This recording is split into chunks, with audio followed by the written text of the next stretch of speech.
Okay, so the first thing I'll be showing you today is how to use augmented reality or Sketch AR. So if you look in your phone, hit the flyout menu, you'll see an option for Sketch AR. We'll be doing today the interior. Basically with LiDAR, you'll have a sensor in your phone or tablet that'll go ahead and shoot from the device to an object back to your device to pick it up. So in this case, that's what we're going to be doing with the interior. I'm going to hit New, Capture Room. So I'll go ahead. Now as long as you have an iPhone or a tablet device, over a certain age, you'll have the LiDAR sensor. So I'll go ahead, I'm going to tap this against the floor. And I also have a checklist when I'm going through LiDAR, so you'll see here that I have ceiling, as well as openings, reference areas, water damage, and cabinets. And of course, contents. So the first thing I'll do, I've captured the floor, now I'm going to capture the walls around the room. So I'll go ahead, tap, tap, tap.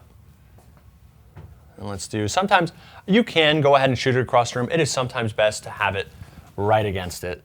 That way you get accurate measurements. So I'll go ahead against any flat surface.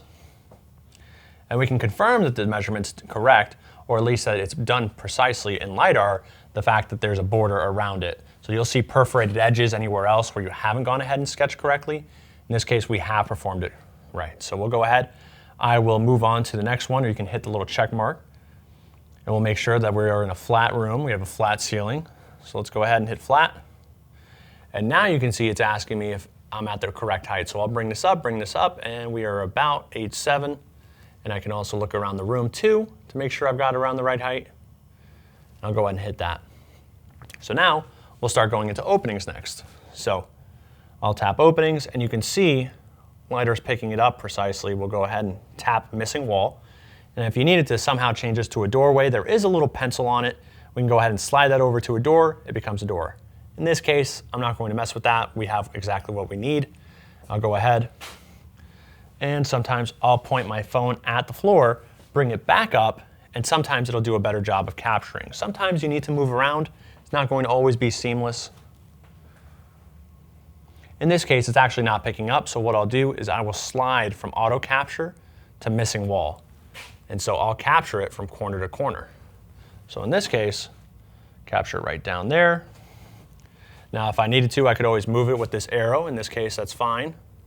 So we'll go ahead, tap, bring that sucker down, back to the corner, and then finally, we'll get one more missing wall. If the point disappears, sometimes you need to slide it to the next point over, or to the next window, door, whatever it is, and then we'll capture this guy right there.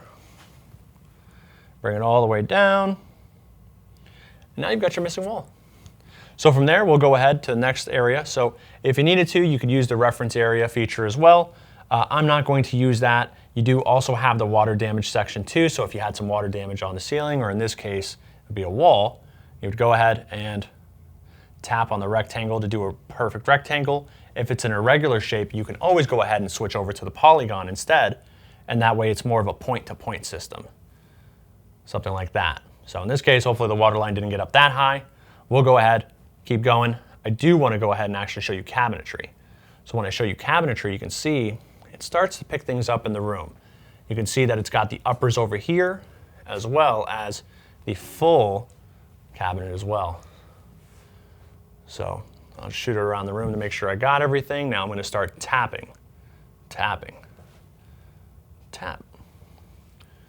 And you can see here, sometimes it's not going to capture a content item correctly, so we'll go ahead and switch over to contents. Now I've got my stove, my oven, it might be too much oven, and right about there.